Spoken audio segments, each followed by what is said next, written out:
avant de parler du rôle du nonce, il faut parler du rôle du pape, parce que le nonce représente le pape. Et là, le pape, c'est qui? Le pape, le chef de 1,4 milliard de catholiques, mais il est aussi un chef d'État. Et alors, moi, je suis le représentant du Saint-Père dans ces deux rôles. Comme chef d'État, il a le droit et le devoir d'envoyer des ambassadeurs. Alors, je suis un ambassadeur du Saint-Siège, comme les autres ambassadeurs.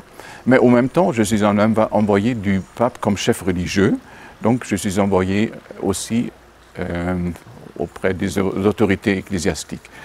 Alors, hier, cette cérémonie m'a montré, dans ma fonction d'ambassadeur, je présente les lettres de créance par lesquelles le pape, avec sa signature, me présente au souverain en disant « traitez Monseigneur Cripps comme si j'étais présent moi-même ».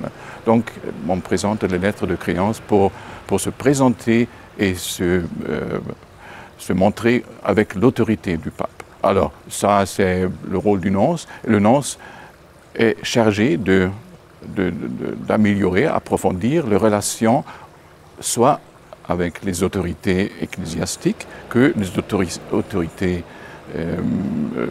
civiles, comme votre souverain.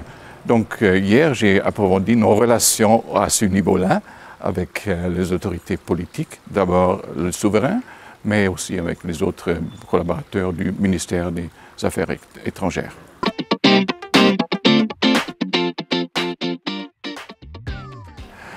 Ah oui, alors je suis né en Allemagne, seulement 10 ans après la Deuxième Guerre mondiale. Donc ça, c'était important pour mon enfance. J'étais un jeune comme les autres, mais à la fin, j'ai senti la vocation de devenir prêtre et j'ai étudié en Allemagne et ensuite à Rome. J'ai devenu prêtre, j'ai travaillé dans une paroisse en Allemagne et ensuite l'évêque m'a invité à entrer dans la carrière diplomatique. Et alors j'ai étudié et j'ai fait le numéro 2 dans différentes nonciatures. J'ai commencé en Afrique de l'Est, Burundi, ensuite Japon, ensuite Autriche, République tchèque, Union européenne, Bruxelles, Washington. Et ensuite, le pape m'a nommé nonce apostolique. Alors j'ai commencé en Guinée-Conakry et Mali, après Nouvelle-Zélande avec la responsabilité pour presque tout le Pacifique, et ensuite Uruguay, et à la fin maintenant Suisse, Liechtenstein et depuis hier Monaco. Voilà.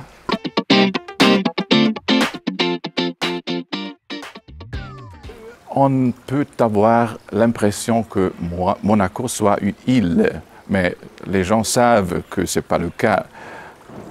Monaco est une réalité concentrée, où se concentrent différentes qualités, naturellement la richesse, l'argent, mais le savoir-faire, la culture. Alors, Monaco est un point de concentration. Mais avec toutes ces capacités qui sont présentes ici, on a la possibilité et peut-être aussi le devoir de donner les propres richesses aux autres, partager avec les autres. Donc, avec un tel bonheur qu'on peut vivre ici en grande sécurité, avec du pouvoir matériel, on peut partager avec les autres. Ça, c'est l'impression que j'ai eue.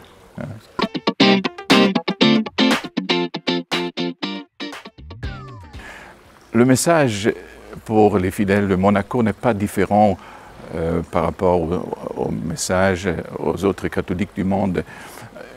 Il est une bonne idée de se référer aux documents que le pape François a publiés après son élection, après le commencement de son pontificat.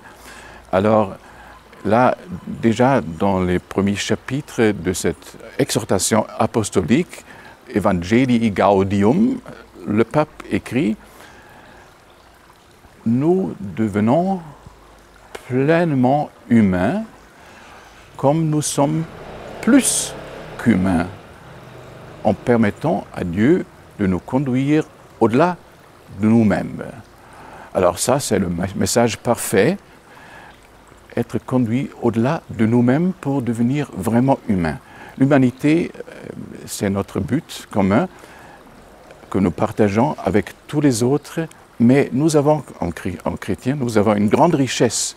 Nous pouvons devenir plus qu'humains en permettant à Dieu de nous conduire au-delà de nous-mêmes. Et ça porte des fruits énormes.